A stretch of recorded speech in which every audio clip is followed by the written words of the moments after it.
মধুমিতার গায়ে হলুদে এলো তৃণা সাহা। একই করলো তৃণা সাহা? বিস্তারিত জানতে ভিডিওটি দেখুন। অভিনয়ের সঙ্গে স্টাইল আর স্মার্ট উপস্থিতির জন্য তৃণা সাহা সবসময় আলোচনায় থাকেন।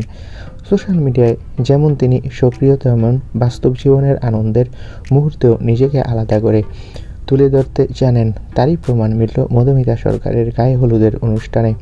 অনুষ্ঠানের শুরুটা ছিল বেশ শান্ত, হলুদ পরানো অতিথিদের সঙ্গে দেখা, আড্ডা আর ছবি তোলা।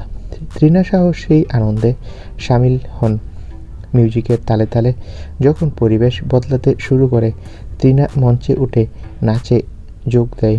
কোনো পরিকল্পনা না, কোনো প্রস্তুতি না, পুরোটা মুহূর্ত আনন্দ থেকে আসা নাচ। আর তৃণা সাহার এই নাচ থেকে সকলেই মুগ্ধ হয় আর অতিথিরা হাততালি দেন। আর জাঁকজমকপূর্ণ হয়ে ওঠে মধুমিতার গায়ে হলুদের অনুষ্ঠান। তো বন্ধুরা, তোমরা কে কে খুশি মধুমিতা সরকারের বিয়ে হওয়াতে? কমেন্ট করে জানাও। ধন্যবাদ।